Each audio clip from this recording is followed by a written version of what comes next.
यदा यदा हि धर्मस्य ग्लानिर्भवति भारत अभ्युत्थानं धर्मस्य धर्म संस्थापनाय संभवामी યુગે યુગે।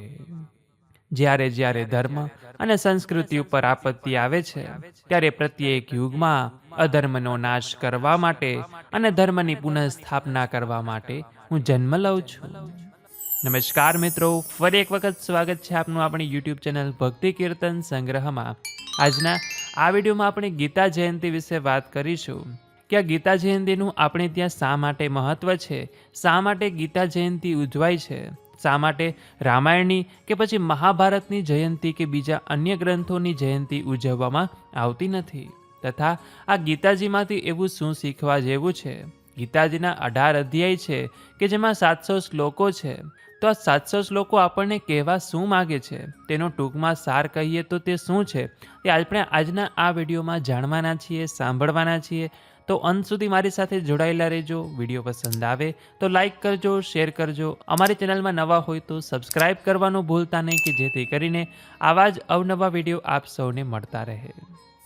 તો મિત્રો, ભગવાન શ્રી કૃષ્ણે ગીતાજીના 10મા અધ્યાયમાં એક વાક્ય એવું કહ્યું છે કે માસાનામ માર્ગ શીર્ષમ અહમ, એટલે કે મહિનાઓમાં હું માર્ગશીર્ષ માસ છું। અને માગશર મહિનાની જ 11 કે જેને આપણે મોક્ષદા એકાદશી કહીએ છીએ કે જે દિવસે ગીતા જયંતિ ઉજવવામાં આવે છે, અને એટલા માટે આપણા સૌ લોકો માટે આ દિવસ ખાસ છે, કેમ કે માગશર મહિનો પણ ભગવાનને સમર્પિત છે અને એકાદશીનો દિવસ પણ, અને એમાં પણ આ તો ગીતા જયંતિ છે। અને આપણને ક્યારેક તેવો પ્રશ્ન થયો જ હશે કે શા માટે ગીતા જયંતિ, શા માટે બીજા કોઈ ગ્રંથોની જયંતિ ઉજવવામાં આવતી નથી? તો મિત્રો, ગીતા જયંતિ એ આપણા જેવા કોઈ સામાન્ય પુરુષ કે મનુષ્યોએ લખેલો નથી, પરંતુ આ ગીતાજીનું જ્ઞાન તો સ્વયં ભગવાન શ્રી કૃષ્ણએ આપ્યું હતું। એટલા માટે જ ગીતાજી જેટલો કોઈ પવિત્ર ગ્રંથ નથી, અને આપણે એટલે જ આ દિવસે તેમની પૂજા કરીએ છીએ।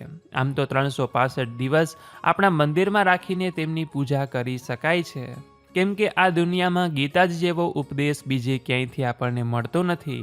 જેટલી વખત ગીતાજીનું પુનરાવર્તન કરીએ, જેટલી વખત વાંચીએ, જેટલી વખત સમજીએ, તેટલી વખત આપણને તેમાંથી કંઈક ને કંઈક નવું જાણવા શીખવા મળતું જ રહે। અત્યારે આપ જોશો તો ગીતાજીના ઘણા બધા પુસ્તકો અવેલેબલ છે કે જેમાં દરેક લોકોએ પોતપોતાના મંતવ્યો અનુસાર, પોતપોતાના વિચારસરણી અનુસાર ગીતાજીને સમજાવવાનો પ્રયત્ન કર્યો છે। અને જો કદાચ આપણે પણ વાંચવા બેસીએ તો આપણે પણ તેમાંથી કંઈક નવું શીખીને તેમાંથી નવું લખી શકીએ છીએ।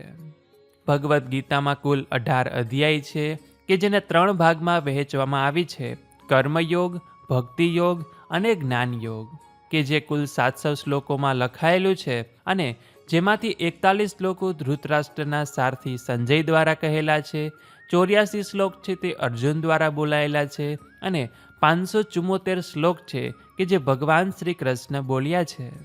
કદાચ આપે ગીતાજી વાંચી હશે તો તેમાં આપને એવું ક્યાંય લખેલું વાંચવા નહીં મળે કે શ્રી કૃષ્ણ ઉવાચ, પરંતુ દરેક જગ્યાએ શ્રી ભગવાન ઉવાચ લખેલું છે।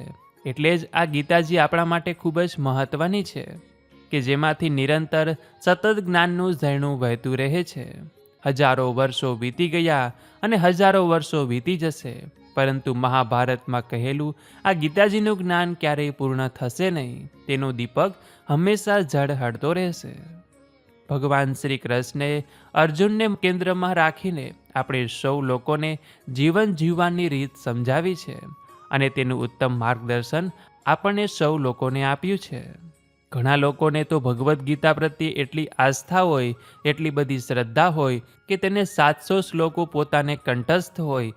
આ ઉપરાંત ઘણા લોકો એવા પણ હોય કે જે લોકો ગીતાજીના 15મા અધ્યાયનું નિરંતર પઠન કરતા હોય। આમ તો દરેક અધ્યાયનું પોતાનું અલગ અલગ મહત્વ છે, પરંતુ તેમાંથી ખાસ અધ્યાય કહી શકીએ તો ગીતાજીનો એક 7મો અધ્યાય, 10મો અધ્યાય, 11મો, 12મો, 15મો અને 18મો અધ્યાય છે કે જે આપણા માટે ખૂબ જ મહત્વના છે। ગીતાના અંતે ભગવાન શ્રી કૃષ્ણ અર્જુનને એવું પણ કહે છે કે હું કહું છું માટે તું તેમ કર એમ નહીં, પરંતુ તારી સામે બધી વાતો પ્રસ્તુત મેં કરી દીધી છે, હવે તને જે યોગ્ય લાગે તેમ તું કર। એવી જ રીતે ભગવાન પણ આપણને માર્ગ બતાવે છે, પરંતુ હવે તેમાંથી કયો માર્ગ આપણે પસંદ કરવો તે આપણા ઉપર છે. ભગવાને ગીતાજીમાં એક સરસ મજાની વાત કહી છે કે જે વ્યક્તિ દુઃખી પરિસ્થિતિમાં દુઃખી નથી થતો અને સુખી પરિસ્થિતિમાં અત્યંત સુખી પણ થતો નથી, તે વ્યક્તિને સ્થિત પ્રજ્ઞ કહ્યો છે કે જેને કોઈ પણ પરિસ્થિતિમાં જો મૂકવામાં આવે તો તે ક્યારેય હતાશ થતો નથી, પરંતુ તે પરિસ્થિતિ સામે લડે છે અને તેમાંથી બહાર આવે છે. અને ભગવાન શ્રી કૃષ્ણએ તેને જ પોતાનો ઉત્તમ ભક્ત પણ માન્યો છે.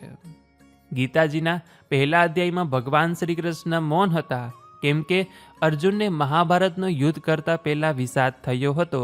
ત્યારે ભગવાન અર્જુનની બધી વાતો સાંભળે છે, તેના બધા પ્રશ્નો સાંભળે છે અને ત્યાર પછી તે દરેક પ્રશ્નના ઉત્તર આ 18 અધ્યાયના સ્વરૂપમાં તેમને સમજાવે છે અને તેને ગીતારૂપી જ્ઞાન આપે છે કે જેનાથી અર્જુનમાં ફરી લડવાની શક્તિ આવી અને તેને જ્ઞાન પ્રાપ્ત થયું અને એટલા માટે જ પાંડવો જીતી શક્યા હતા.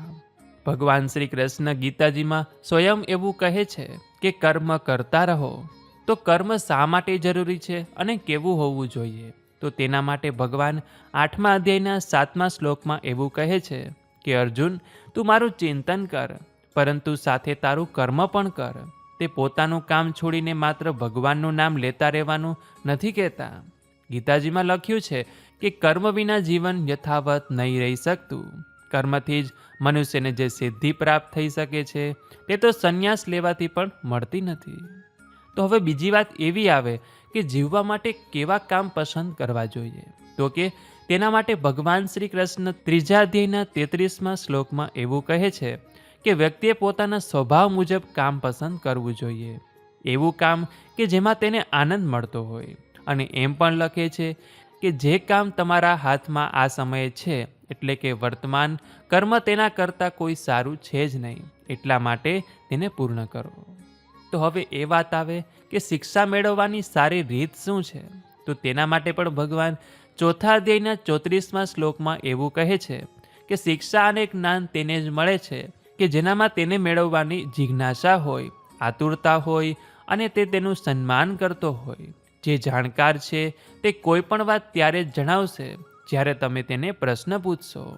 જે શાસ્ત્રોમાં લખ્યું છે, જે ગુરુ પાસે શીખ્યું છે અને જે અનુભવ રહ્યો છે, આ ત્રણેયમાં જો આપણને સમજણ થાય તો જ આપણને યોગ્ય જ્ઞાન મળે છે. ત્યાર પછી સ્વાસ્થ્ય સારું રહે તેના માટે શું કરવું?